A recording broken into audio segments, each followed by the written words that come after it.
Her phone buzzed at 2:03 a.m., a Cash App alert. I opened it. $120 sent to Derek. She was naked beside me, smelling like a stranger's cologne. That lying bitch let me cover her rent while she played slut in my sheets. She won't see what's coming. I noticed it first in the scent. Not perfume, something underneath it. Sharp, synthetic, like body spray mixed with hotel soap. She walked past me in her robe, hair wet, humming like the world hadn't cracked open 2 feet behind her. My gut tightened. Ashley always took evening showers. It was her thing. It relaxes me, she used to say. But that night, she came back from dinner with Claire and headed straight to the bathroom, didn't even kiss me hello. I heard the water running within seconds of the front door closing. Her phone was face down on the counter. She never left it like that. I picked it up. Locked. Nothing new. But the screen lit up a second later. Cash App, you sent $120 to Derek. My thumb hovered. I knew the passcode. Her birthday backwards. There it was. A thread. Payments every few days. For the room. THX again, King. Same time tomorrow. She came out of the bathroom in her usual oversized sleep shirt. No pants. Hair still damp. She smiled like she still owned me. Want tea? Sure. I watched her stir the sugar. 3 times, like always. Her fingers trembled a little. She sat across from me, legs folded, scrolling. I pretended to check an email. Her notifications were muted now. Always. Ashley worked part-time at a boutique. Said she loved the people, the flexibility. I covered most of our bills, my job in IT paid for the apartment, utilities, the groceries. She used to joke I was her sugar daddy. But this bitch. This snake. She was sending money out. That night I stayed up, sitting in the living room, listening. She laughed at something on her phone around 1 a.m., then turned over. I stared at the ceiling, mapping every moment she was gone the last few weeks. Every long errand, every shift swap, every girl's night. I wasn't angry yet. Just cold. Morning came. She kissed my cheek. I flinched. She didn't notice. Have a great one, babe, she said. Her voice had that syrupy twist. The kind you put on for strangers or lies. I followed her out 5 minutes later. Kept my distance. She walked 3 blocks, then got into a black Camry. Not Claire. Not even close. The guy wore a chain. Big shoulders. Clean fade. They didn't kiss. Just a look. Familiar. Like people who've touched a lot, recently. He put his hand on her thigh as she sat. She didn't move it. They drove off. I walked home slower. Memorized the license plate. I wasn't shaking. Not yet. When she got back, she said, Claire's mom had surgery. We just hung out at the hospital a bit. She's okay though. I nodded. She thought she could lie with a straight face. And maybe she had, for a while. But the numbers told the real story. And I was about to start reading them out loud. Not yet. But soon. I didn't sleep that night. Not really. I lay in the dark, counting every shift in the mattress as she turned beside me. Her breathing stayed steady. Like guilt didn't even graze her. Like she hadn't just come back from another man's car with hotel soap still in her hair. At 6:12 a.m., her phone lit up again. I didn't touch it. I didn't need to. The glow told me enough, Derek's name again. No emoji this time. Just a message preview, need to switch locations. Same rate. Same rate. Like she was running a damn subscription plan. I got up. Poured coffee. Sat at the kitchen table with the mug between my hands until it went cold. At 7:23, she shuffled in, yawning, fake innocent. Wearing my college hoodie. You're up early, she mumbled, kissing my temple. I didn't move. Work call. Europe team. She nodded, already halfway to the fridge. Want eggs? No time. She poured herself orange juice. No eye contact. She was quieter now, or maybe I was louder inside. My mind kept flashing, his hand on her thigh. The cash. The way she said, Claire. I started a new folder on my laptop. Named it Utilities. Inside, I dropped screenshots. Transaction history. Her messages. Photos of the Camry from the day before. A note with the license plate number. Quiet. Controlled. Around noon, she texted, running to the store. Need anything? I replied, nope. All good. She left 15 minutes later. In a hurry. Hair done. Lips painted. I waited 5 minutes. Then I followed. She met him at a strip mall. He pulled up like it was routine. She got in the passenger seat without looking around. Amateur. Arrogant. They didn't go to a store. They drove to a nondescript motel off 59. I waited outside. Took photos. Him opening the door. Her slipping in first. Like it was home. They stayed inside for nearly 2 hours. I didn't leave. Just sat in my car and stared at that door, thinking. By the time she came back, I'd already emailed the photos to myself and uploaded them to the utilities folder. That night, she was sweeter. Too sweet. She asked about my day, rubbed my shoulders, giggled like we were 20 again. I've been thinking, she said, we should take a weekend trip. Just us. Like old times. I looked at her. You book it. She smiled, kissed me slow. I will. She thought I was crawling toward her again. But I was measuring her steps. She went to bed early. Exhausted, she said. Long day. I stayed up, watching the motel footage I'd found online. Turns out they had exterior cams. Publicly viewable. I scrubbed to the time I'd seen them enter. Paused. Screenshot. I added it to the folder. By the time I joined her in bed, I had 5 backups across different drives. Just in case. She mumbled, love you. I stared at the ceiling again. And smiled. I didn't sleep that night. Not really. I lay in the dark, counting every shift in the mattress as she turned beside me. Her breathing stayed steady. Like guilt didn't even graze her. Like she hadn't just come back from another man's car with hotel soap still in her hair. At 6:12 a.m., her phone lit up again. I didn't touch it. I didn't need to. The glow told me enough, Derek's name again. No emoji this time. Just a message preview, need to switch locations. Same rate. Same rate. Like she was running a damn subscription plan. I got up. Poured coffee. Sat at the kitchen table with the mug between my hands until it went cold. At 7:23, she shuffled in, yawning, fake innocent. Wearing my college hoodie. You're up early, she mumbled, kissing my temple. I didn't move. Work call. Europe team. She nodded, already halfway to the fridge. Want eggs? No time. She poured herself orange juice. No eye contact. She was quieter now, or maybe I was louder inside. My mind kept flashing, his hand on her thigh. The cash. The way she said, Claire. I started a new folder on my laptop. Named it Utilities. Inside, I dropped screenshots. Transaction history. Her messages. Photos of the Camry from the day before. A note with the license plate number. Quiet. Controlled.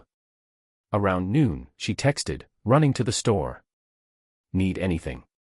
I replied, nope. All good. She left 15 minutes later. In a hurry.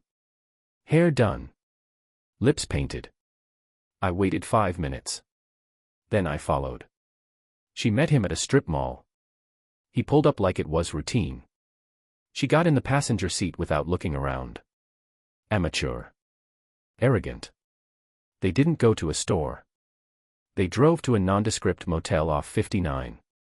I waited outside. Took photos. Him opening the door. Her slipping in first. Like it was home. They stayed inside for nearly 2 hours. I didn't leave. Just sat in my car and stared at that door, thinking. By the time she came back, I'd already emailed the photos to myself and uploaded them to the utilities folder. That night, she was sweeter. Too sweet. She asked about my day, rubbed my shoulders, giggled like we were 20 again. I've been thinking, she said, we should take a weekend trip. Just us. Like old times. I looked at her. You book it. She smiled, kissed me slow. I will. She thought I was crawling toward her again. But I was measuring her steps. She went to bed early. Exhausted, she said. Long day. I stayed up, watching the motel footage I'd found online. Turns out they had exterior cams. Publicly viewable. I scrubbed to the time I'd seen them enter. Paused. Screenshot. I added it to the folder. By the time I joined her in bed, I had 5 backups across different drives. Just in case. She mumbled, "Love you." I stared at the ceiling again. And smiled. The next morning, she brought me coffee in bed. First time in months. Vanilla oat milk. Like you like it, she said. Her voice was soft. Sweet. She sat on the edge of the bed and rubbed my thigh like nothing was rotting under her fingernails. Like her lies hadn't paid for another man's motel room yesterday. Thanks, I said, taking the mug. She waited. Watching.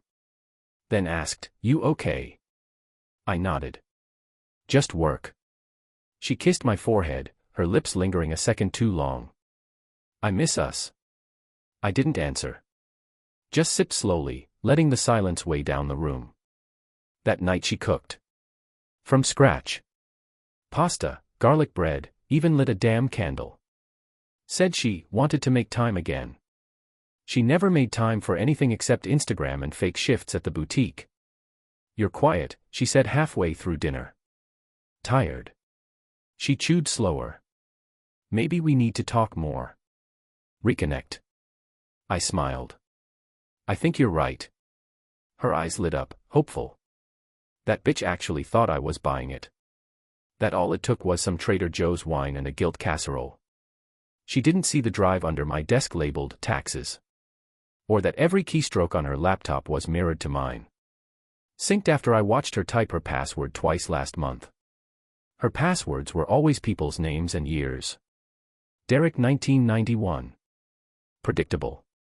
Inside the sync folder, more payments. One to a flower shop. One to a rental service. Another labeled cleaning fee. All within hours of her so-called girls' nights. By Thursday, she was trying too hard. Woke me with back rubs. Left little notes in my laptop case. You're amazing. Thank you for everything. Lucky to have you. On Friday, I told her I was going to a work off-site. Said I'd be gone till late. She smiled. Too quickly. Okay, babe. Have fun.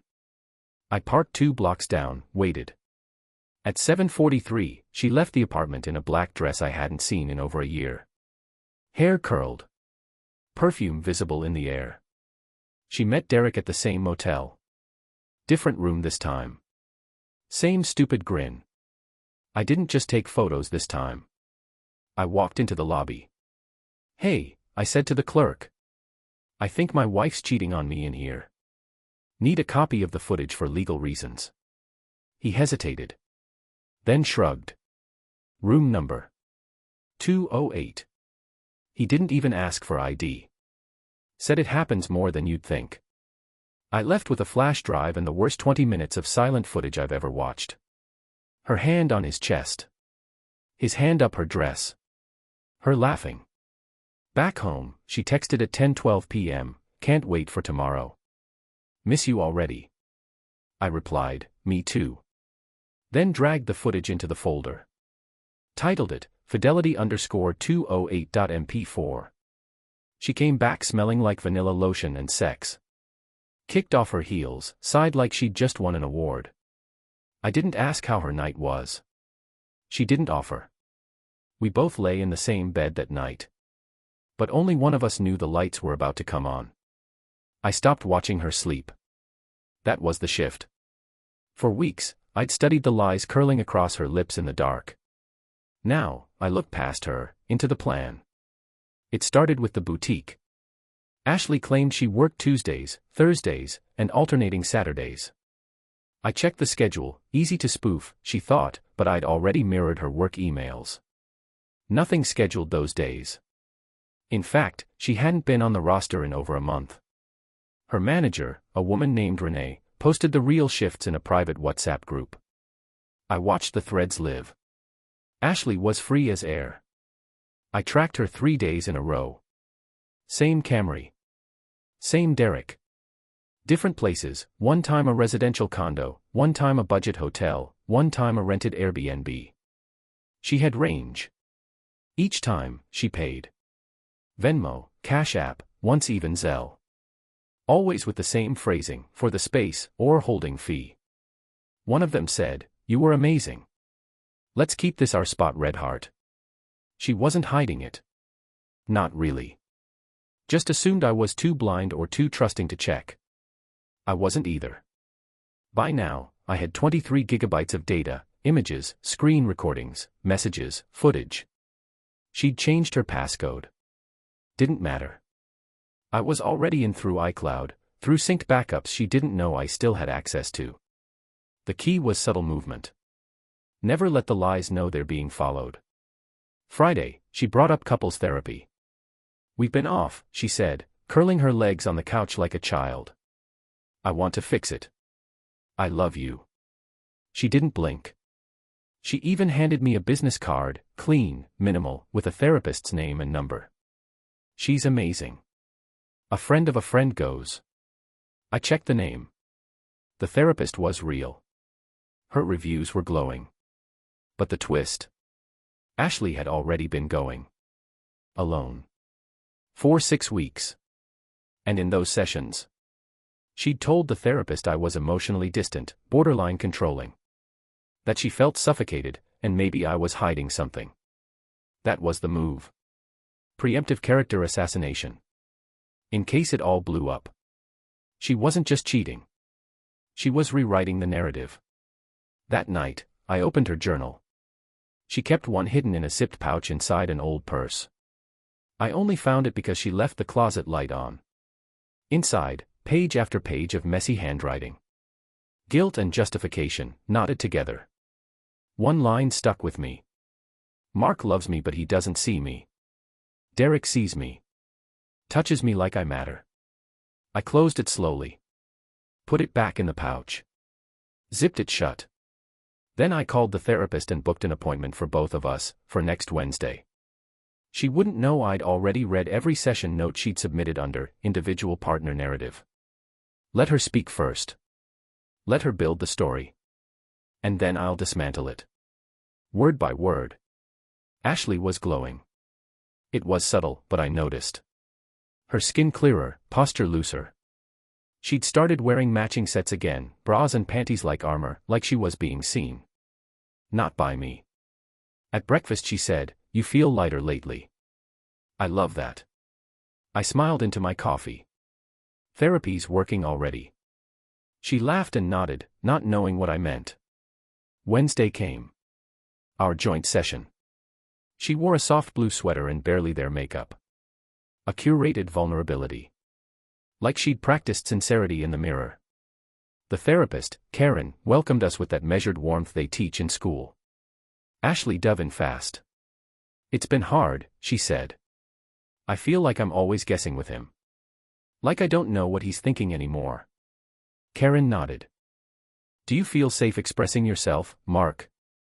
I looked at Ashley. Held her gaze. "I think I've learned to listen before I respond. I've started paying more attention." Quietly. Ashley shifted. Karen turned. "Can you give an example?" I smiled gently. "I've been observing patterns. Things that don't quite match. In words. In time. In transactions. Ashley stiffened.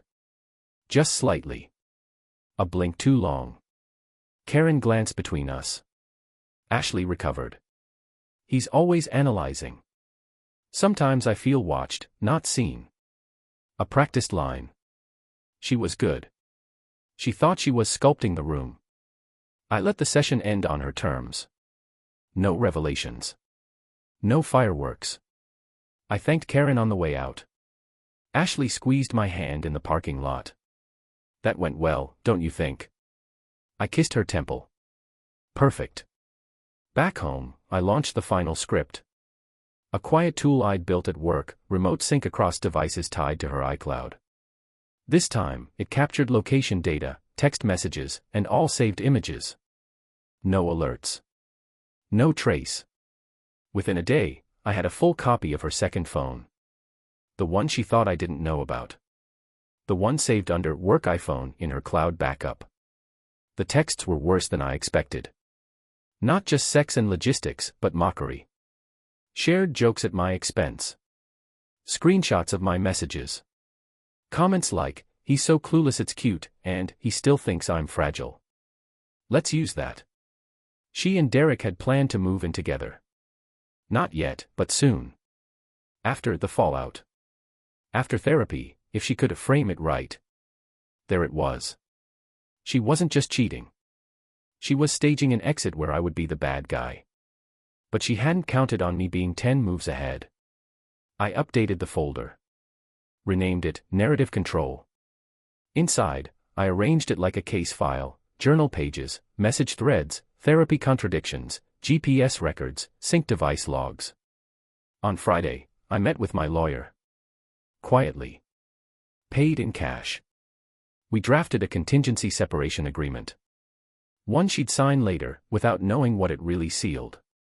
Then I made a new document, a lease termination form with her forged signature. Just in case she tried to stay. The noose was ready. Not tight yet. But the weight was there. And she didn't even feel it. She wore white. I don't think she thought about it. But that Saturday morning, when I told her we had brunch reservations and she should dress nice, she chose a white wrap dress. Low neckline. Hair curled, loose. Like purity could be worn. She laughed in the car. Played a playlist we used to love. Tapped her nails on the dash in rhythm. I let her talk. Let her fill the silence with harmless chatter. "We needed this," she said. I nodded. Yeah. We did. We pulled up to the restaurant a little early. She reached for her lip gloss in the visor mirror. "You look perfect," I said. She smiled. That smile, the one she used to use when she wanted something. Now it was just reflex. Inside, I had a table already set.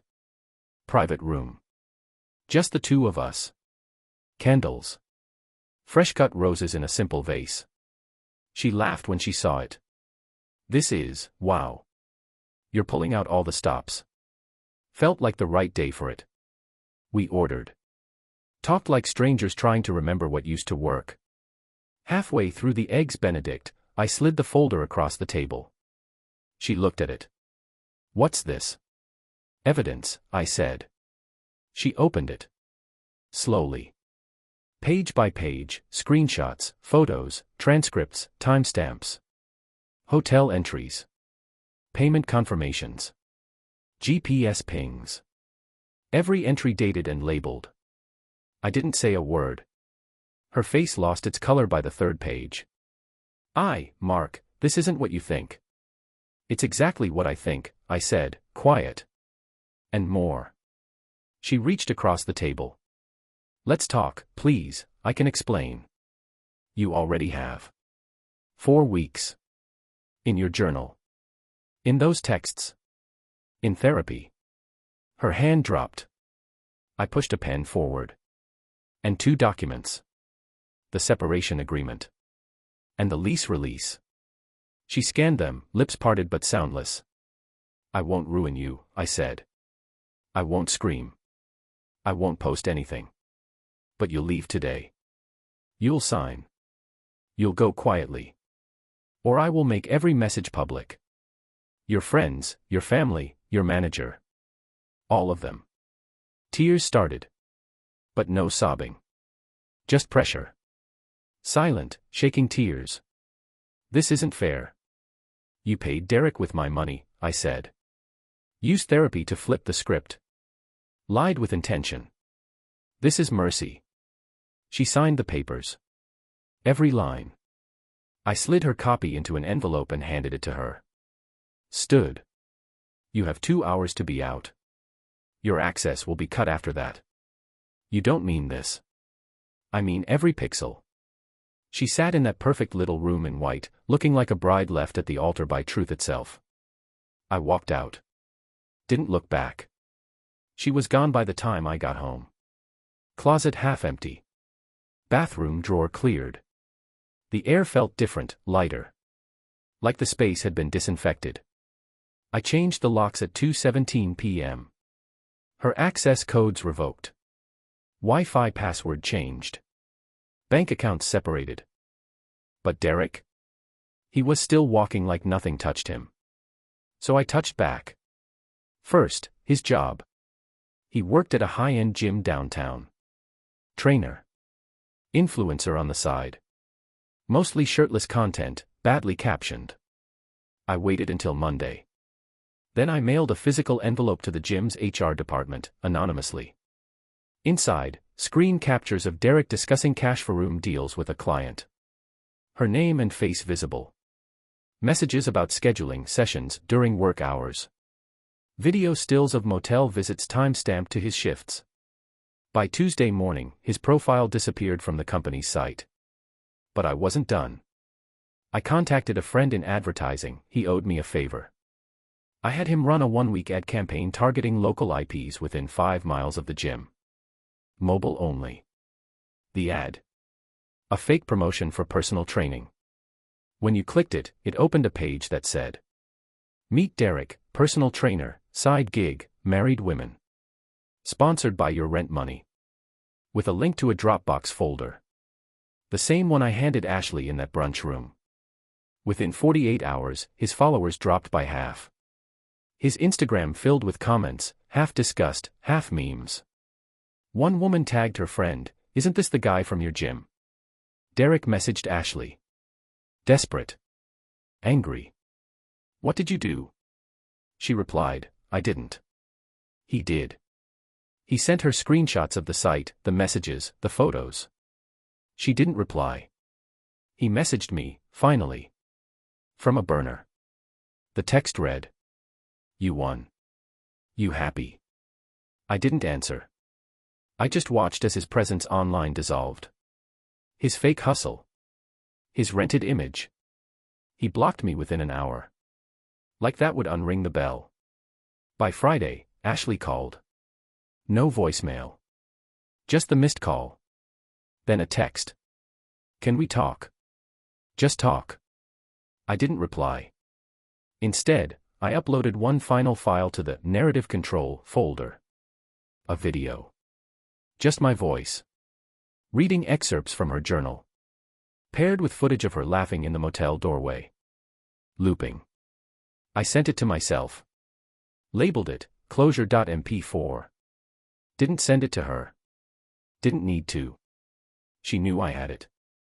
They both knew the truth now, and more importantly, so did the people they cared about.